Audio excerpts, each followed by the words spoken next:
Hi, and welcome to this month's episode of our Healthy Me podcast. My name is Julia Ebbens, and I am a health content editor here at Bupa.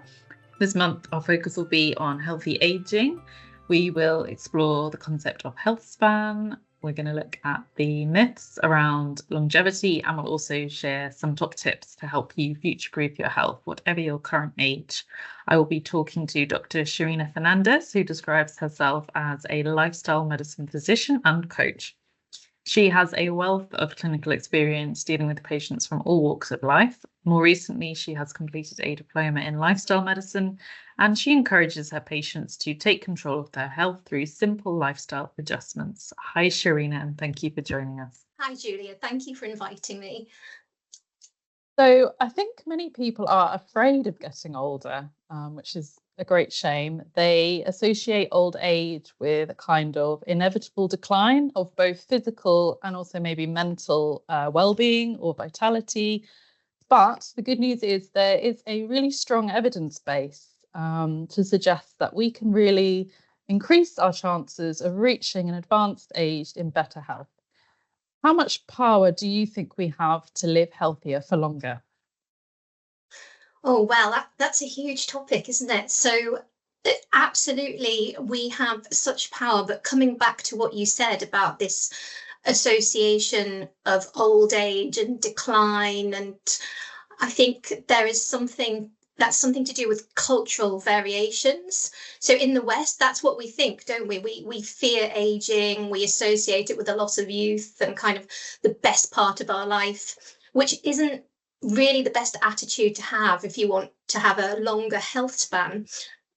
If we think about, I often talk about, I do menopause group consultations, and if we look at the research with the menopause, we know that in cultures where aging is feared less and sort of elders are respected for their wisdom, so places like Japan, indigenous cultures, women have fewer menopause symptoms than in sort of the West where aging is feared.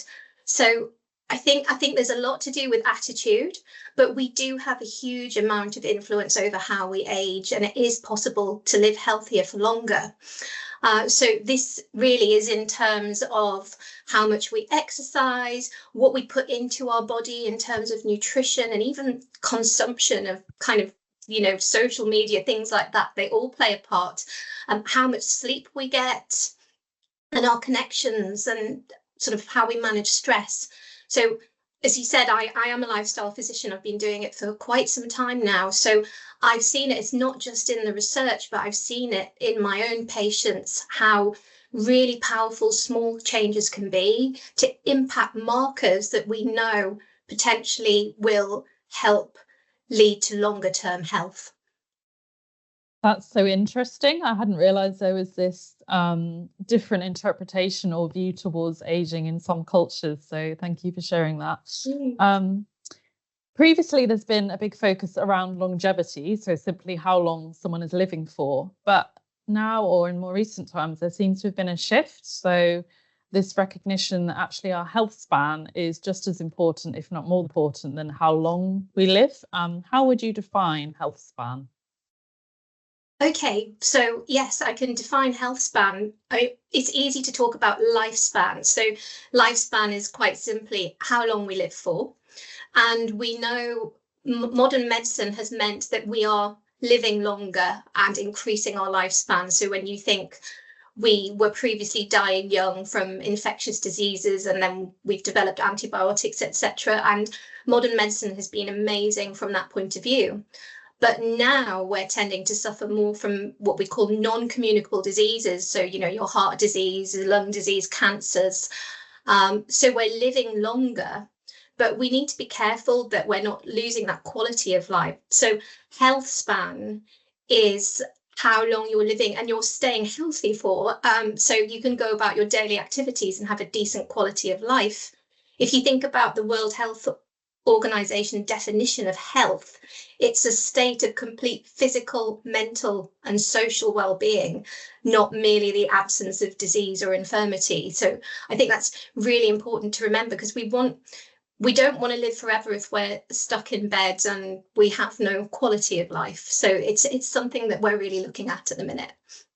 So it's basically being able to enjoy the last years of your life and still do the things that give you kind of satisfaction and pleasure without sort of suffering unnecessarily and struggling to do things.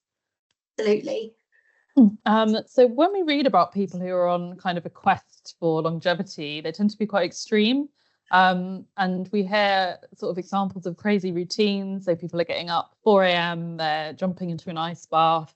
Maybe they're taking up to 25 different supplements. And these type of routines can be expensive. They can involve a lot of technology and time.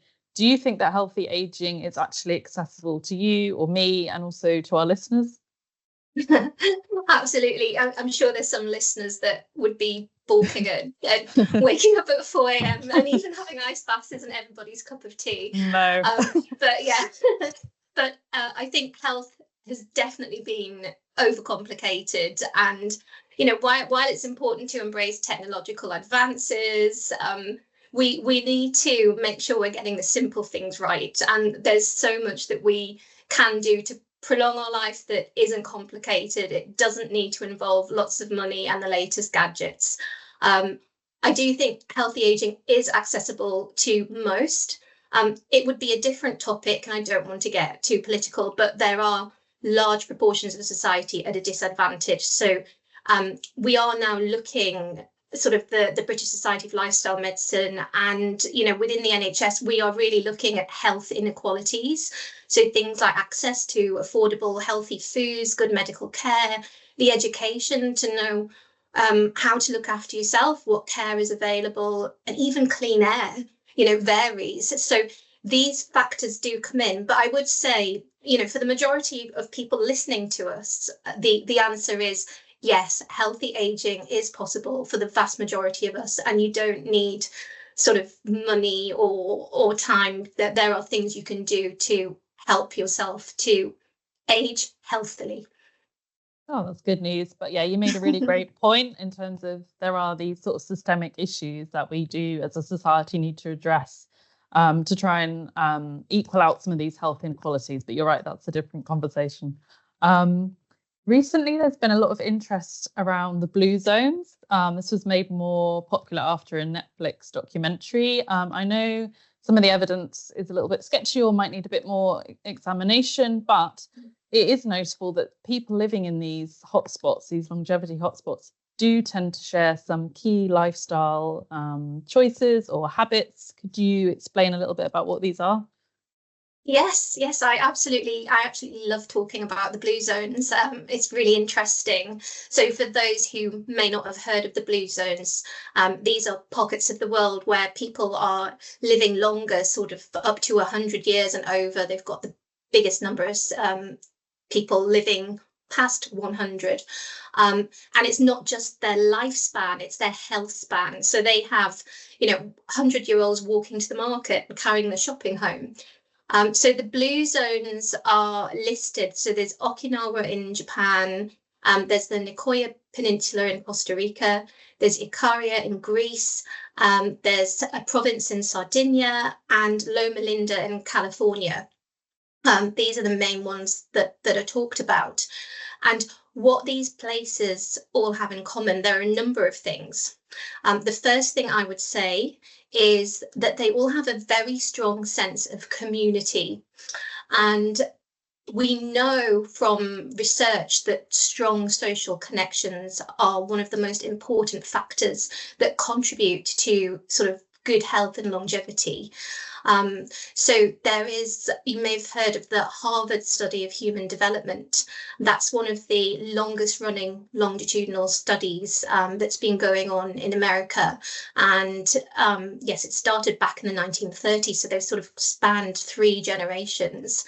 And they have shown it's not really about kind of what these people have been eating or exercising. Actually, when they are looking, it's the strong family connections or social connections and this sense of purpose. They're finding that people have a better quality of life and are living longer. And so this is reflected in the blue zones. So many of them have a strong faith. So they're Greek Orthodox in Icaria. The people in Loma Linda are Seventh-day Adventists. Yeah. So it's not necessarily that they're religious, but more the fact that they're coming together. There's a sense of community. They're having time to stop, days of rest, self-reflection, prayer, meditation, and then this core family life, where elders, I think in particular, because we're looking at aging, elders are looked after and they're not isolated, they're respected, and they're part of the community. Yes, I mean, so that for one is one aspect that they all share. There are a few more. So how they move. So in all these areas, they are active throughout their life. So they don't stop as they get older. So again, it's not, that's what I was saying before, it's not they're paying for a gym membership. It's natural movement that they're doing regularly. So many of these areas are quite hilly. So in Sardinia, you've got shepherds hiking daily in the hills, and some of them are doing that into their 90s. But again, it's that sense of purpose that keeps them going. You've got the Okinawans who spend hours in their gardens growing food. You've got the Adventists in California. They tend to get together and go for daily nature walks. So all of them are moving on a daily basis, and it's natural movement, and it's also outdoors. They're all getting outdoors. And then how they eat. So this is a big one. So they're in all those areas, they tend to grow their own food. So the majority of their diet is what they've grown. It's fresh produce, or it's local if they're buying and eating local food. The bulk of their diet is sort of plants, fruits, vegetables, whole grains, beans, nuts, seeds, herbs, spices. They do eat meat in those areas, but not to the extent we do in the West. And if they are having it, it's fresh and it's not processed. It's the same, the fishermen are catching fish, it's fresh, it's non-processed foods. In Loma Linda, the Seventh-day Adventists, they are completely plant-based. So they don't eat any meat at all. But we do know that they are known for eating lots of nuts. Nuts are known to be cardioprotective. So in Sardinia, they're known for their durum wheat, maize and Nicoya, and then in Okinawa they eat a lot of sweet potatoes. And it's not that one particular thing, but what we do know is that in those places where they're having like very plant predominant diets, they're getting plenty of fiber, and that comes back to the gut microbiome. They're feeding their gut microbiome, which we know is linked with our health, and that's something that many of us lack in the West. So we should be getting about 30 grams a day, but in the West the average is about 18 grams of fiber. We're just not getting enough. And it's not just how they're eating in those areas. They eat together, they eat intentionally, they take time to savor and enjoy their food. They're not eating on the run. And in Okinawa they have that phrase hara hachibu, which means that they stop eating when they are 80% full. So, yeah, I mean, there's a lot there. Their pace of life is obviously very different to ours. And I think there's a lot we can learn from the Blue Zones. And as you can see, it's not complicated.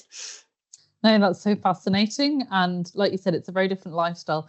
Whereas we tend to do things like go to the gym or follow a diet. It seems for them it's more a way of life. And actually, they're getting these incidental benefits. So they want to go and visit their neighbours or their friends, and through doing that, they're climbing a hill, they're getting some movement, or they enjoy tending to a garden. But the result of that is they're getting all this nutrient-dense, fresh, locally grown food. So it is a really inspiring thing to look at when we're examining our own lifestyles and what we can learn from that. So thank you for that. Absolutely. Yeah, and it's sustainable. Like a lot of what they do, it's not that they're trying. It's just natural. It's sustainable, small changes that they can do. Yeah, it's very impressive. There are some more interesting terms when it comes to aging well. One of these is the concept of inflammaging. And this refers to the increased risk of chronic inflammatory processes that is unfortunately linked to getting older. And this is also correlated to our risk of many chronic diseases that we tend to be more susceptible to as we age. The other one is known as cell senescence, and this basically means at a certain point our cells have a reduced ability to replicate and divide as we get older, and this can have negative effects on our immune system and other processes in the body. So is there anything we ourselves can do to mitigate the impact of these processes on the human body?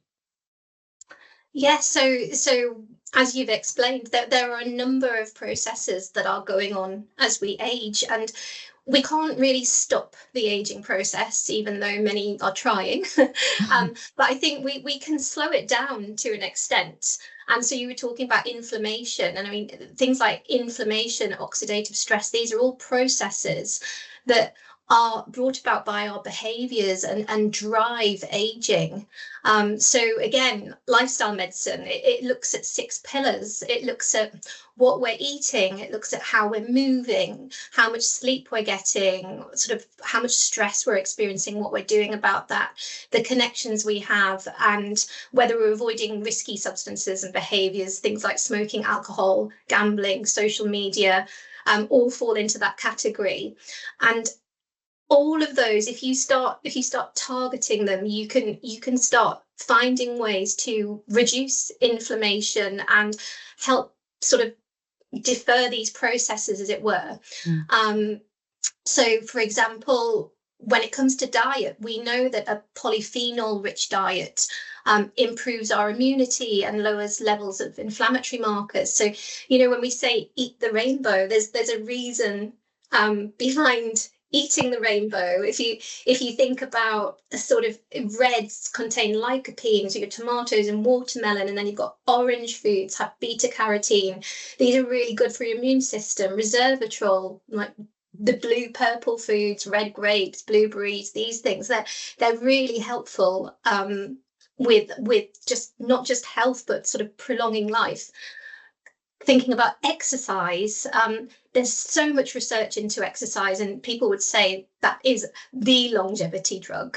And yeah, that's thought to delay aging via a number of mechanisms. So for example, one of the other things that happens as we get older, we get shortening of our telomeres. So telomeres are parts of DNA at the end of our chromosomes that actually protect them from damage. And as we age, they get shorter, but exercise has been shown in studies to increase the length of our telomeres. So that's one way. Another way is exercise decreases DNA damage and it increases our resistance against oxidative stress. So exercise is super important. Sleep, I think, probably could delay the aging process. When we sleep, we get DNA regulation, we get repair, we get secretion of sort of anti-cancer cytokines. So these cytokines, interleukin 1, interleukin 2, and TNF alpha, we know that we secrete them when we are in a good sleep. We get, you know, reduction of inflammation, there's hormone regulation, there's a whole host of benefits that happen when we sleep. And then similarly, you know, we could go on with each of these pillars, looking at stress and how we manage stress can decrease inflammation.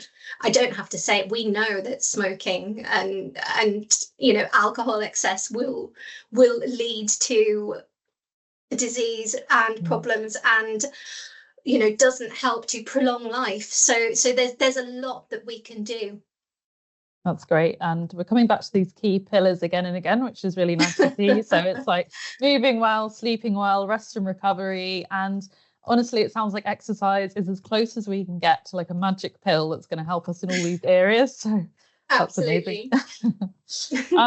If someone was a little bit skeptical about their ability to positively influence how they age, because, for example, they might feel that, or they might have heard that aging is just down to good luck. It's down to our genetics. It's down to how our parents aged. What would you say to them?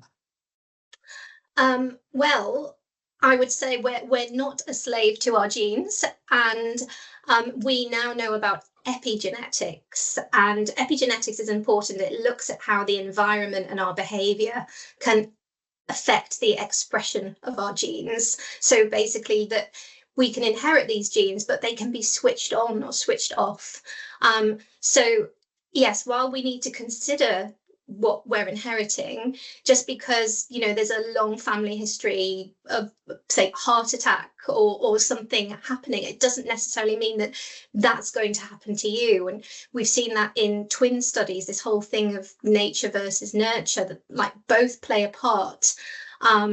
So yes, there's a lot of research looking at how we can modify genes and sort of looking at sort of fasting and cold water therapies. But at the end of the day, and again, without sounding like a broken record, yeah, we can modify this with what we eat.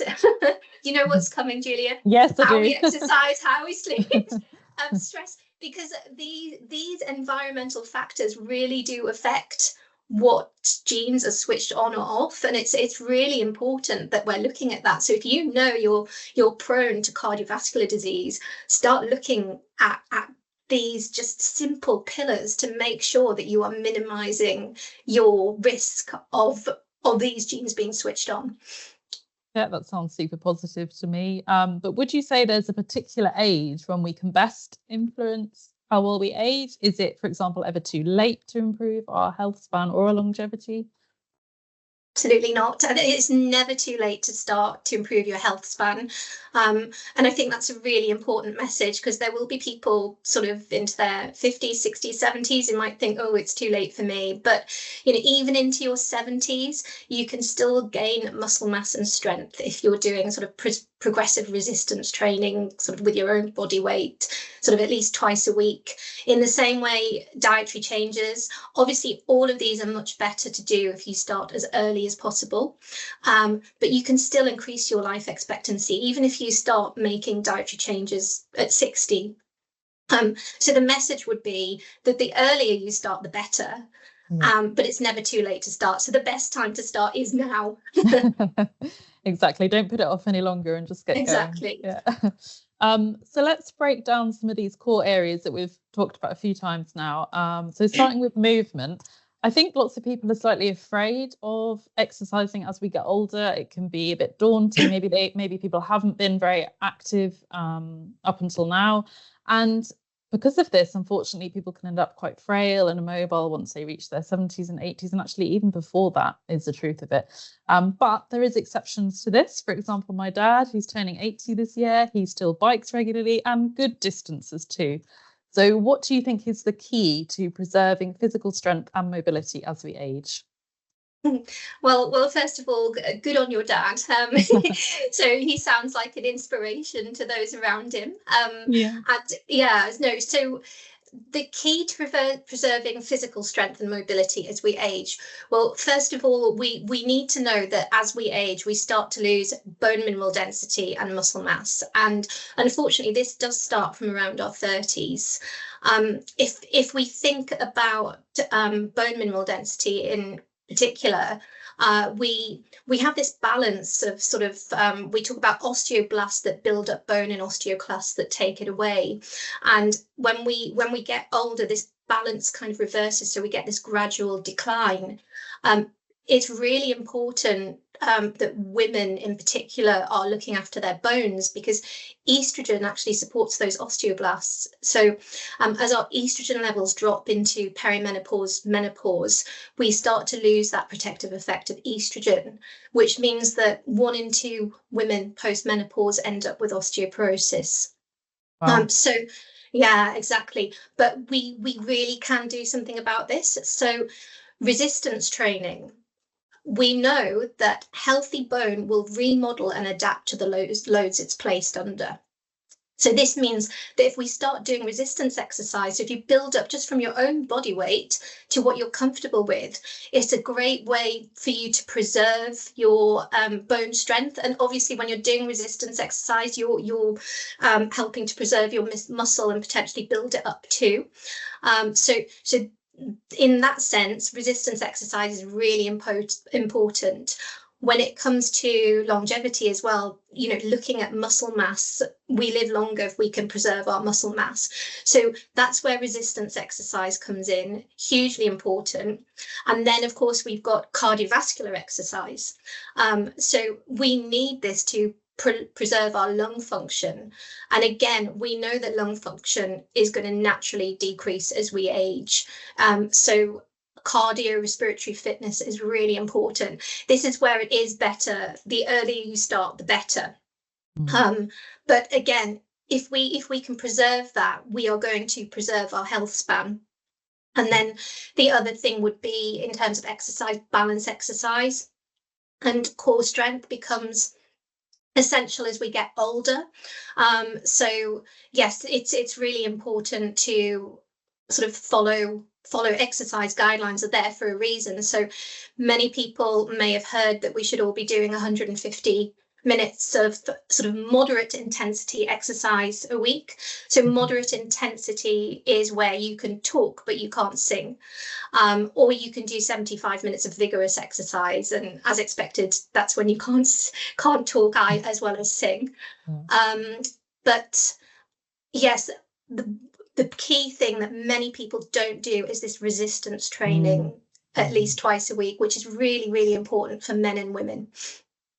Yes, I know there's lots of examples of people who get older, they might continue to do some walking, but they're not doing any kind of muscle activation or other kind of strength training work. So in an ideal world, what would a weekly exercise routine look like? For example, would it include running or Tai Chi or strength training?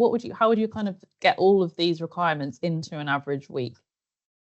So I think, and again, it's very much, I think we need to look at personalizing all of this advice to individuals, because what works for one won't work for another. And I think when you're younger, it's all well and good to sort of, you know, get the running and that type of exercise in.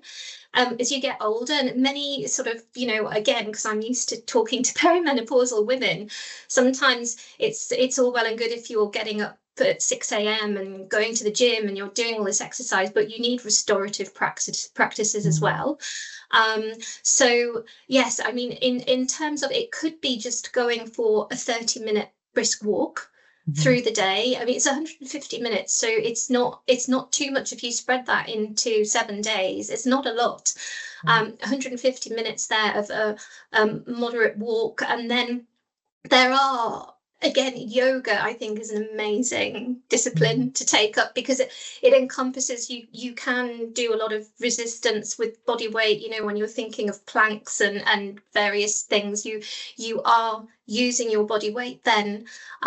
So restorative exercise, strength training, whether you don't have to go to a gym, again, you can use your own body weight at home.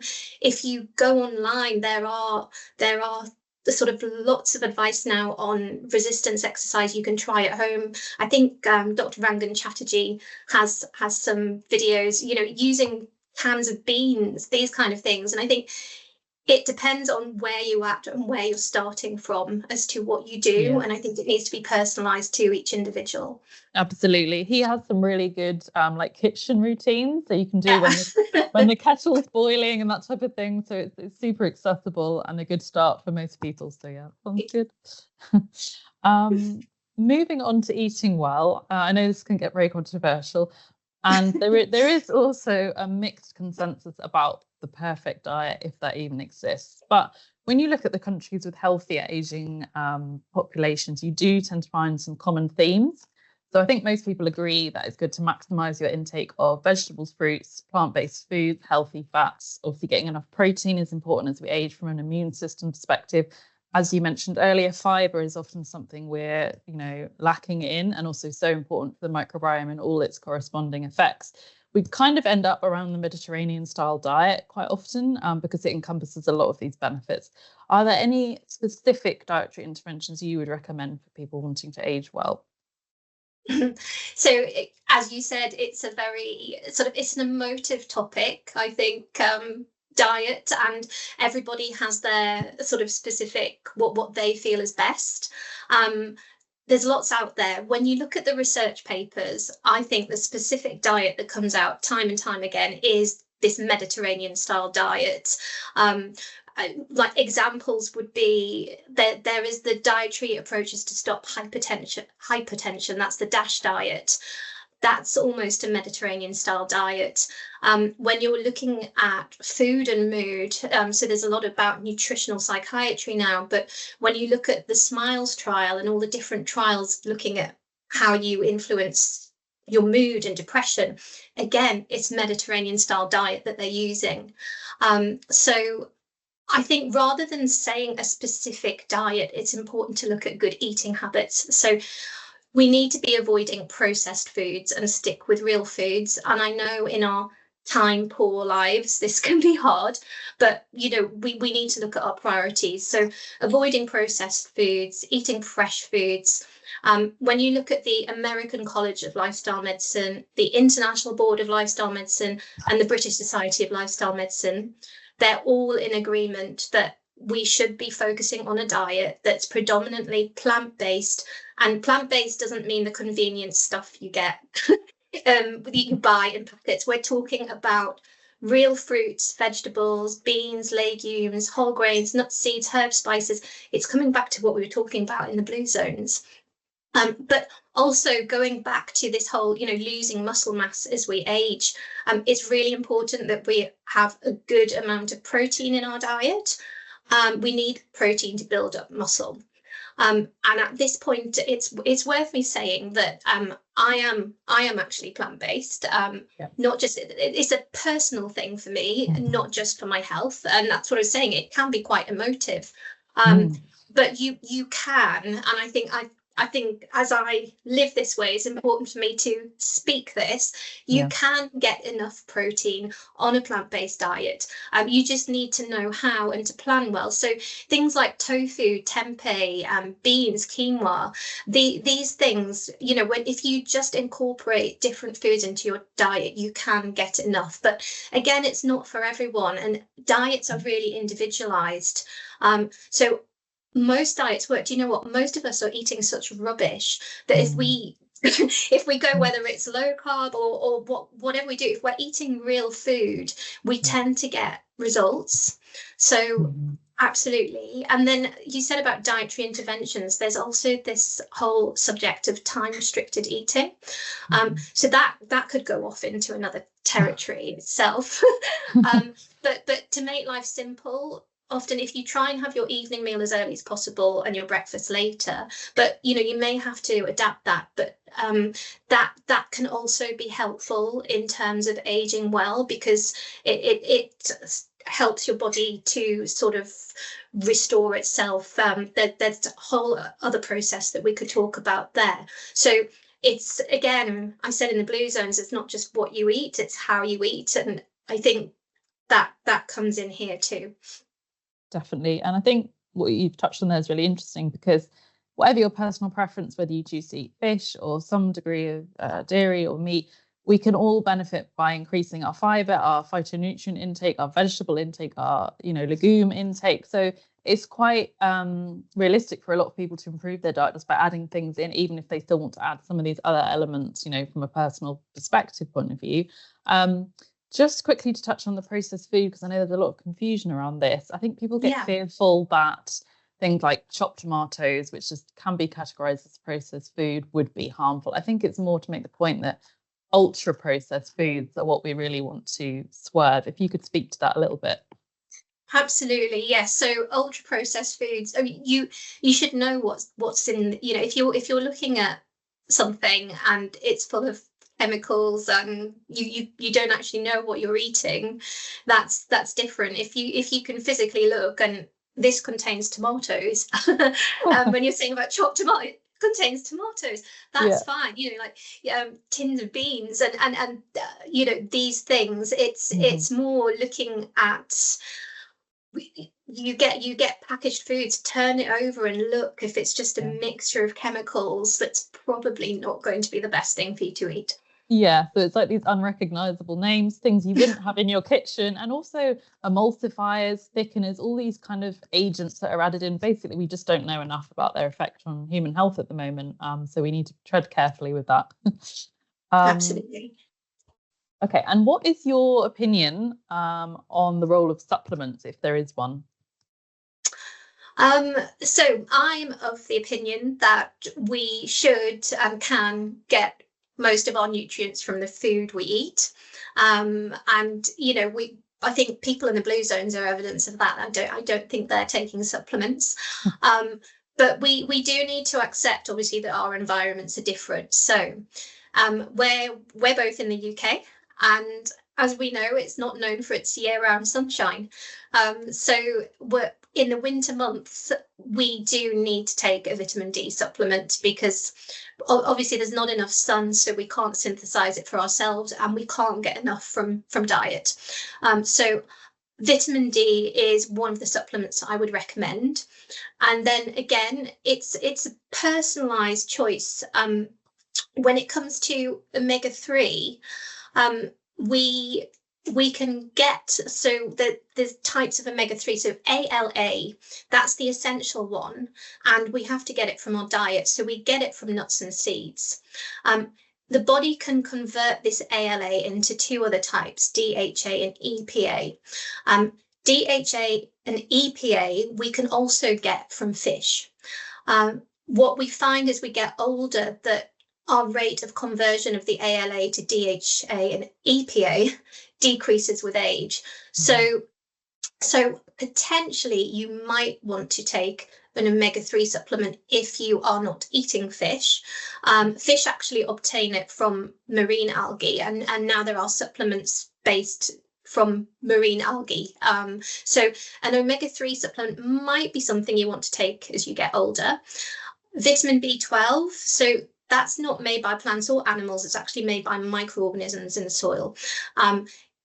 Absorption of B12 does decrease with age as well. So I would say that if you're not eating meat, dairy, or eggs, it's important that you try and eat sort of B12 fortified foods. So there's nutritional yeast. It's found in certain cereals and the milks, but actually sometimes it's worth taking a supplement if you might not be getting enough of that. But generally, if you are having a wide range of sort of fruits, vegetables, legumes, etc., you're getting as much sun as you can, it really will minimize the need for any supplements. That sounds very sensible. I suppose there's instances where an older adult has like arthritis or some kind of inflammatory condition, and maybe they'd be more interested in, like you said, considering the additional omega-3 or some curcumin from turmeric. So like you said, it's personalized, specific, and just trying to meet that person's needs rather than like a catch-all for everybody. Exactly. So there's been some speculation recently about the role of certain medications in our quest for living longer in better health. One example of this is there's a specific immunosuppressant, and there's some tentative research into its ability to delay the menopause in women. And I know there's some stuff around other chronic health risks. What do you think about these types of interventions? Okay, well, I have to say, you being a menopause person, I hadn't actually heard of it being used in menopause, but I believe the longevity drug you're talking about is rapamycin. Yeah, and so it's a drug that's often used in transplant patients. So post-transplant, it prevents them from rejecting their organ because it has immune suppressing properties. So it was isolated from a bacteria found on Easter Island, and it's been found to extend the life of mice in studies, and it's thought it will slow down the aging process, and there's a whole different host of mechanisms that it sort of does this by. But as far as I'm aware, there aren't any results yet from human trials, probably because there hasn't been enough time.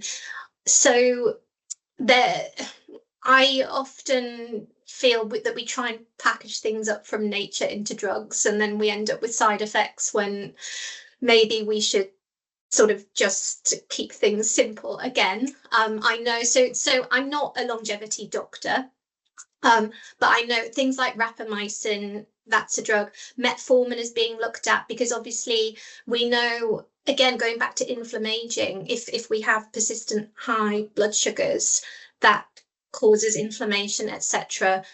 So metformin works in many, many different ways. And they're looking at that as well as a way of sort of a longevity drug. So there are things out there, but I personally would stay away from medications and, again, stick to the basics. I think people might want to wait for the research before going down that route. Absolutely. It's interesting what you said about metformin. I know it's used for sort of insulin resistance stuff. Is that kind of the angle with the aging? Yes, and I think as well it targets some of the things that rapamycin targets. It targets those areas too. So yeah, they really are, like, in the longevity space. Metformin is something that has been looked at.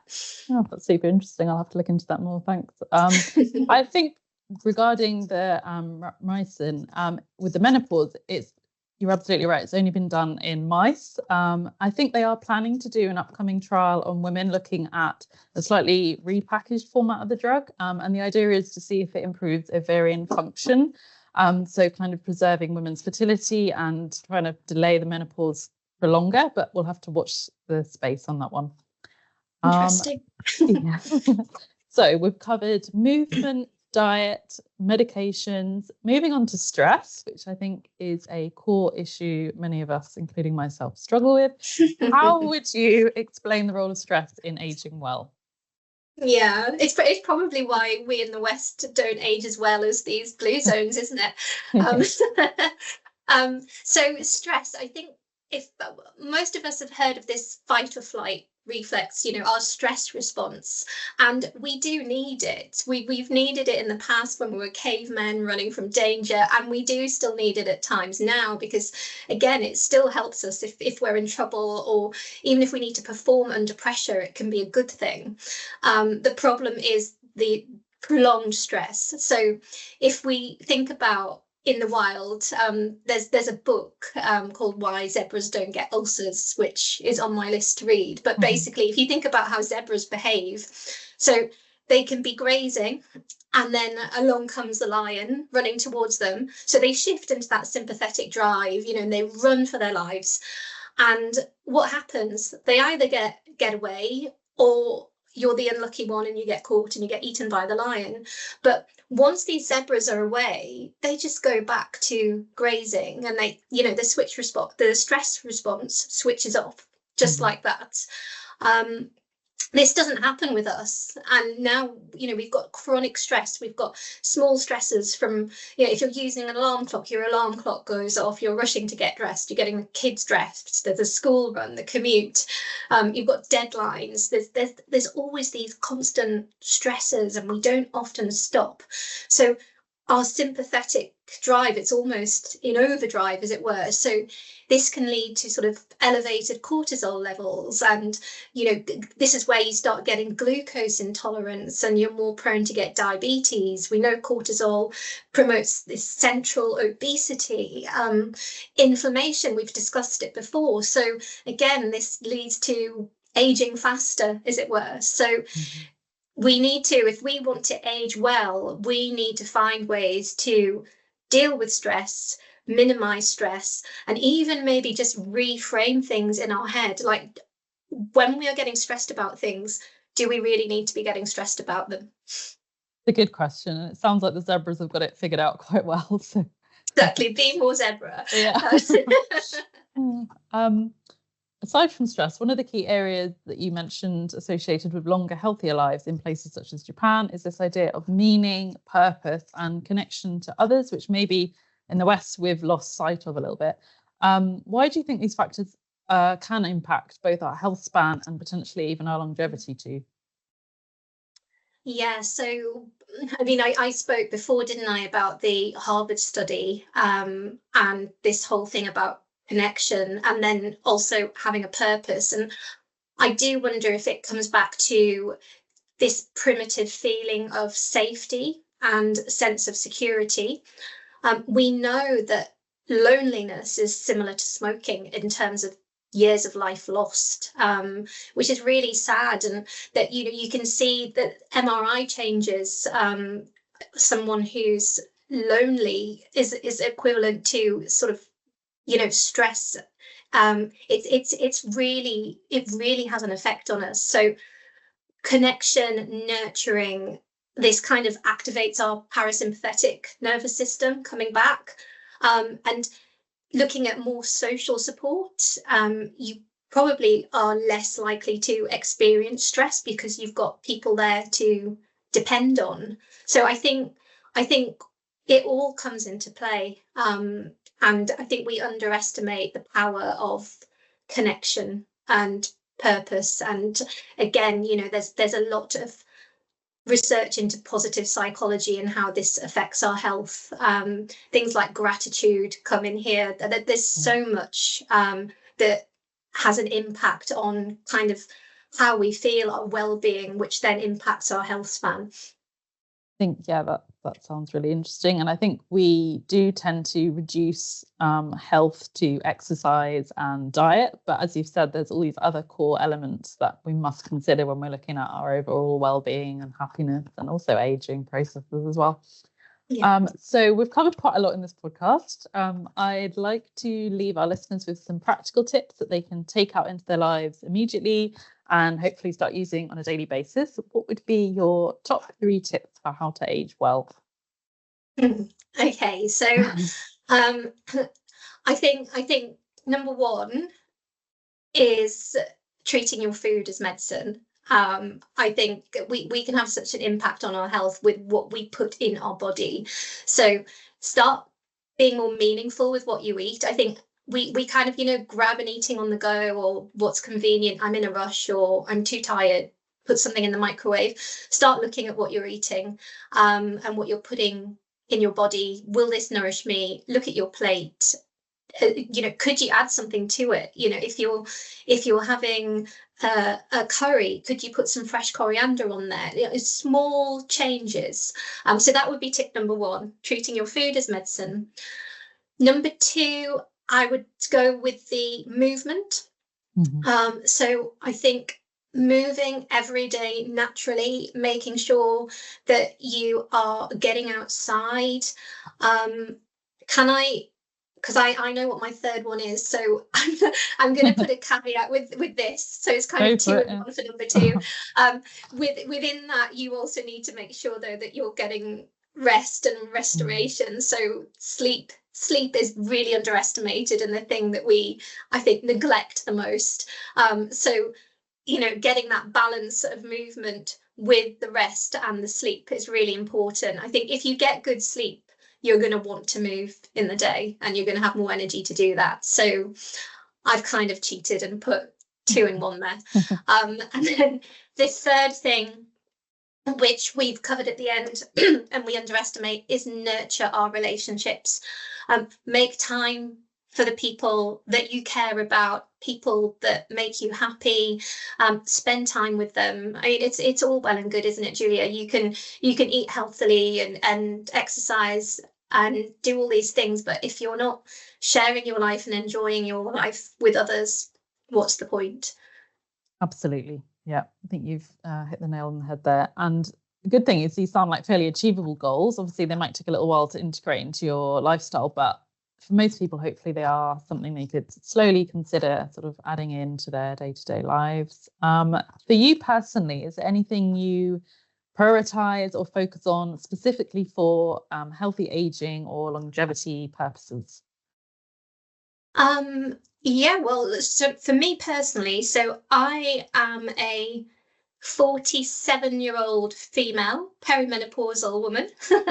So for me, it's particularly important that I am getting enough sleep, which I'm finding much easier to do in the winter. I'm actually going to bed earlier than I would normally do and enjoying that. So prioritizing sleep has become something I need to do. when I wake up in the morning, I meditate, and I find that helps me through the day. So that's something that's helped me deal with stress better. I always make sure I get outside on a daily basis and have at least a 10-minute walk. I'm very lucky that I walk my 7-year-old to school. So, yeah, exactly. So walking is really important. And yeah, they are the main things. In terms of food, again, because I'm perimenopausal, I'm making sure that I'm getting enough protein. I've really prioritized soy isoflavones, actually, because then I'm getting phytoestrogens as well, as my estrogen levels are decreasing. So these are the things that I focus on at the minute. Amazing. Sounds like you've got a comprehensive, personalised plan that you're following and that's working for you. So that's really inspiring to hear.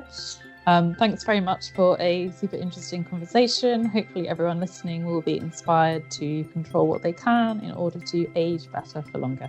Thanks a lot, Sherina. Thank you.